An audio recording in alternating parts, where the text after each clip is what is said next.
सभी दीदी लोगों को नमस्ते। मैं दीपा हूँ और ये है भूरी।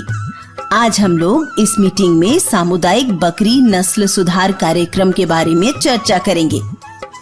हम लोग मेशा परियोजना के माध्यम से बकरियों के पोषण, स्वास्थ्य, आवास और बकरी के बेचने के तरीके में सुधार कर रहे हैं। यदि हम बकरी की नस्ल में कुछ सुधार सामुदायिक रूप से कर पाए तो बकरी पालन में और अधिक लाभ होगा, क्योंकि नस्ल सुधार स्थायी होता है जो कि आने वाली पीढ़ियों में नजर आएगा।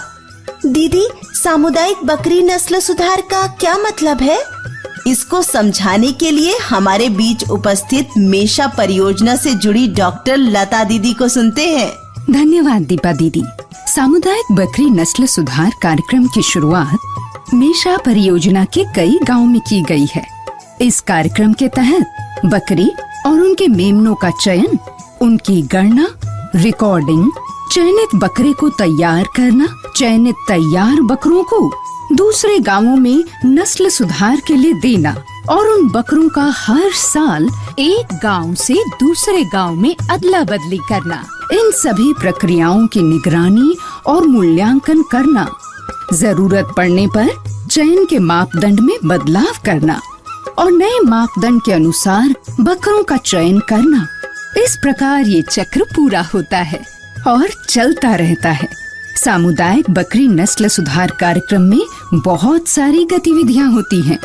सबसे पहली गतिविधि है गांव की महिलाओं, पुरुषों और मुखिया को इस कार्यक्रम का महत्व और फायदे समझाना, जो आज हम यहाँ कर रहे हैं। फिर हम समुदाय के बकरी पालकों से चर्चा करते हैं कि उन्हें अपनी बकरियों में किस तरह के सुधार चाहिए। जैसा कि मेशा परियोजना के कुछ गांवों में बकरी पालकों ने बताया कि उन्हें वैसी बकरी चाहिए जिससे जुड़वा बच्चा पैदा हो और मेमना तेजी से बढ़े, ताकि उन्हें कम समय में अधिक लाभ मिल सके। इन बातों को ध्यान में रखते हुए हम ऐसी बकरियों का चयन करते हैं जो स्वस्थ हों, ज्यादातर 2 मेमनों को जन्म देती हों और जिनके मेमने तेजी से बढ़ते हों। फिर उन बकरियों के पहचान हेतु उनके कान में टैग लगाते हैं और उनके छोटे मेमनों के गले में टैग बांध देते हैं, क्योंकि मेमनों के कान की त्वचा मुलायम होती है, जिससे अधिक घर्षण से कान में घाव हो सकता है। बकरी और मेमनों के टैग के माध्यम से उनकी पहचान करना बहुत ही आसान हो जाता है। इनमें से जिन मेमनों का चयन नर प्रजनक बकरों के रूप में होता है, उनको 4 महीने की उम्र में कान में टैग लगा देते हैं और मादा मेमने जिनको आगे प्रजनन के लिए रखते हैं, उनके कान में भी 3 से 4 महीने में टैग लगाया जाता है। जानकारी की बात ये है कि कान में टैग लगाना गले में टैग बांधने से ज्यादा सुरक्षित है, क्योंकि बकरियों के चरने के व्यवहार की वजह से गले में बंधा हुआ टैग आसानी से टूटकर खो जाता है। कान में टैग लगाने या गले में धागे से टैग बांधने के बाद एक निश्चित अंतराल पर उन बकरियों और मेमनों को तौला अर्थात वजन किया जाता है। दूसरी बात जो आप सबको समझनी है वो ये है कि एक प्रभावी प्रजनन कार्यक्रम के लिए रिकॉर्ड अर्थात दस्तावेज अच्छे से रखना आवश्यक होता है।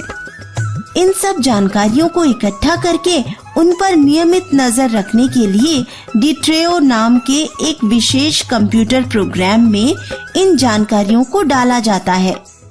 डिट्रेओ कंप्यूटर प्रोग्राम इन जानकारियों का आकलन करके अच्छे एवं सर्वश्रेष्ठ मेमनों की पहचान करने में पशु सखी और परियोजना के कर्मचारियों की मदद करता है। फिर हम उनमें से प्रजनन के लिए कौन सा मेमना बेहतर है, उसके इंडेक्स स्कोर यानी मानक गणना के आधार पर सुनिश्चित करते हैं। चयनित बकरों को प्रजनन करने की उम्र तक तैयार करके किसी दूर के गांव में बेच दिया जाता है, ताकि तैयार बकरा अपनी पीढ़ियों से प्रजनन न करे तथा अन्य ग्रामीणों को सामुदायिक बकरी नस्ल सुधार के प्रयास से लाभ मिल सके। बकरे का अच्छे से रख रखाव और पोषण का ध्यान रखना जरूरी होता है, ताकि हर रोज बकरियों को पाल खिलाया जा सके और उसकी प्रजनन क्षमता अधिक दिनों तक बनी रहे। हमारे गांव में उन्नत तरीके से तैयार बकरे से प्रजनन के बहुत से फायदे हुए हैं। मेरे काका एक उन्नत प्रजनक बकरा रखते हैं और वो बकरी पालकों से बकरी को पाल खिलाने के लिए शुल्क लेते हैं। इससे पहले बकरी पालकों को बकरी को पाल खिलाने के लिए दूसरे गांव जाना पड़ता था या घुमंतू बकरे से पाल खिलाना पड़ता था, जिसके कारण उन सब को समय और पैसा दोनों ही खर्च करना पड़ता था और अंतः प्रजनन होने की आशंका भी बनी रहती थी। अब इस सामुदायिक बकरी नस्ल सुधार कार्यक्रम से अपनी बकरियों में सुधार और अपनी आय में वृद्धि की उम्मीद जगी है। सही कहा दीदी, अब तो मेरे भाई बहन खूब हृष्ट पुष्ट होंगे। अरे आप लोग जाते जाते ये बात याद रखेंगे ना, सामुदायिक बकरी नस्ल सुधार कार्यक्रम से जो मिलाए हाथ, बकरियां एवं मेमने रहे स्वस्थ और मुनाफे का मिले साथ।